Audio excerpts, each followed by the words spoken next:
Ka-express, NBA playoffs pa lang ito, pero parang nagsisimula na ang bagong panahon para sa mga Phil-Am sa pinakamalaking entablado ng basketball.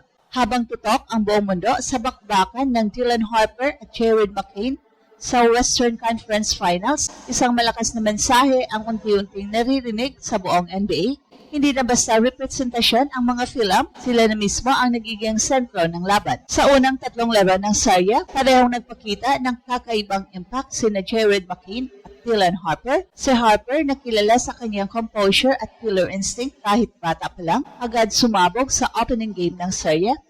Sa Game 1, para siyang veteranong superstar kung umatake.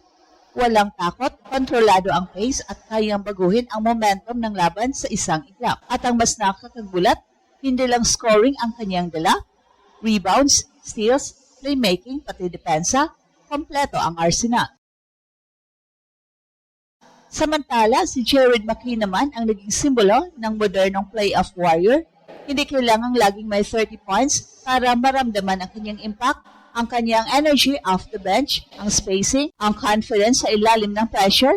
Lahat yun naging malaking bahagi kung bakit nananatiling delikado ang OKC sa serye. Kada tres niya, parang mas lumalakas ang sigaw ng mga fans na matagal nang nag-antay ng bagong Phil-Am superstar sa NBA. At habang tumitindi ang serye, mas lumalakas din ang tanong ng basketball world. Ito na ba ang simula ng tunay na Phil-Am takeover sa NBA playoffs? Hindi na ito simpleng magandang story lang tungkol sa Asian representation. Ang nangyayari ngayon kina Dylan Harper at Jared McCain ay unti-unting nagiging movement. At ang mas nakakagulat, nangyayari ito mismo sa pinaka-pressure na bahagi ng season, ang Conference Finals. Sa Game 1 ng Western Conference Finals, literal na ginulat ni Harper ang buong basketball world. Hindi siya naglaro na parang rookie o batang prospect. Ang kanyang aura, parang patagal nang sanay sa spotlight. Habang umiingay ang arena, tumitindi ang depensa ng OKC, lalo namang naging agresibo ang kanyang laro. Kada drive niya papasok, ramdam mong may intention siyang durugin ang depensa. Kada possession, kontrolado niya ang tempo na parang veteranong floor general. At doon nagsimulang mapansin ng maraming NBA fans ang kakaibang saya. May bagong klaseng confidence ang mga batang Phil-Am ngayon.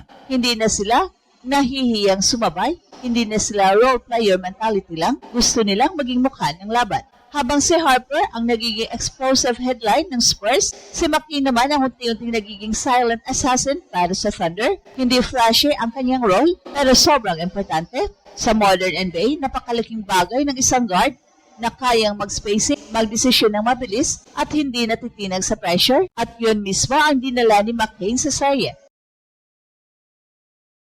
Sa Game 2, kitang-kita ang kanyang adjustment, mas composed, mas patient. Hindi siya nagpapa-apekto sa physicality ng playoffs. Kapag kailangan ng energy run ang OKC, siya ang madalas na spark. Kapag kailangan naman ng momentum charging shot, isa siya sa pinakakalmadong player sa court. Kaya habang naglaban ang Spurs at Thunder, may hiwalay ding laban na sinusubaybayan ng mga Pinoy sa mundo. Sino kina Dylan Harper at Jared McCain ang unang magiging tunay na Phil-Am playoff superstar. Ang mas malalim dito, hindi lang stats ang pinag-uusapan, identity ito, influence, inspirasyon. Sa loob ng maraming taon, bihirang makita ang players na may dugong Pinoy na may malaking papel sa NBA playoff spotlight. Kadalasan, supporting role lang o kaya developmental prospects. Pero ngayon, iba ang pakiramdam, iba ang dating ni Harper at McCain. Kapag hawak nila ang bola, hindi sila mukhang underdog, kasi silang susunod na mukha ng liga. At dahil dito, lalong umiinit ang excitement ng fans sa Pilipinas. Sa social media pa lang, punong-puno na ng edits, reaction videos at comparisons. May ilan pang nagsasabing baka ito na raw ang simula ng bagong golden generation ng Phil-Am basketball talent.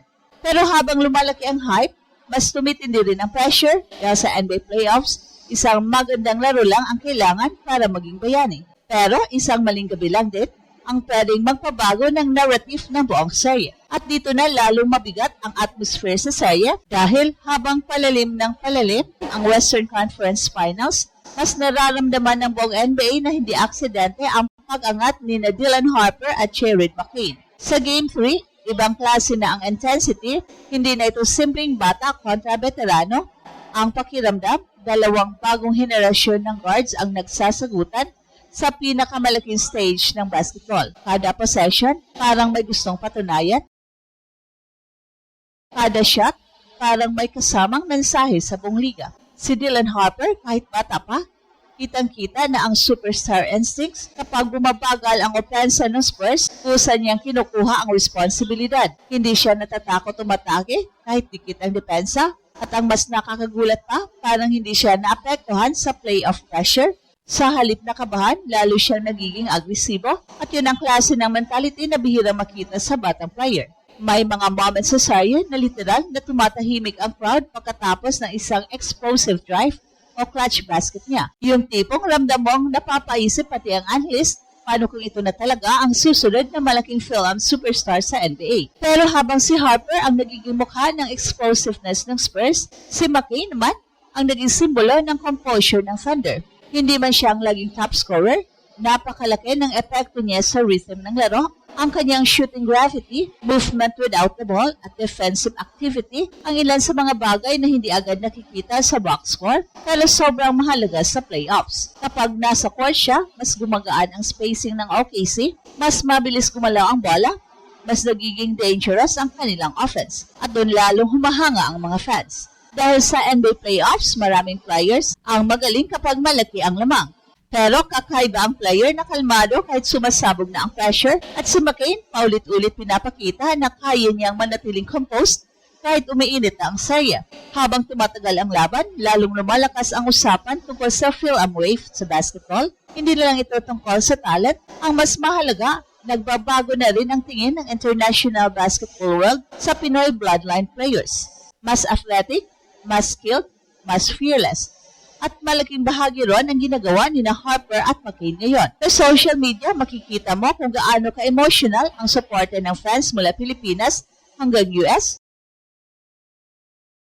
Kada magandang laro nila, parang may collective pride na nararamdaman ang mga Pinoy. Dahil sa mahabang panahon, pangarap lang makita ang players na may dugong Pinoy na may tunay na impact sa NBA playoffs. Ngayon, nangyayari na ito sa harap mismo ng basketball world. Pero kasabay ng hype, unti-unti ring tumitindi ang pressure ng expectations dahil habang lumalaki ang pangalan sa playoffs, mas lalong gustong patunayan ng kalaban na kaya pa nilang pigilan. At yun ngayon ang pinakamalaking challenge ni Harper at McCain. Hindi lang basta maglaro na mahusay, kundi patunayan na kaya nilang manatiling elite habang nakatutok na ang buong NBA sa kanila. At habang papalapit ang pinaka-importanteng bahagi ng Western Conference Finals, lalong lumilinaw na hindi na simple future prospects sina Dylan Harper at Jared McCain.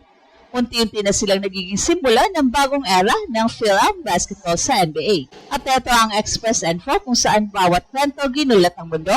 Don't forget to like and subscribe.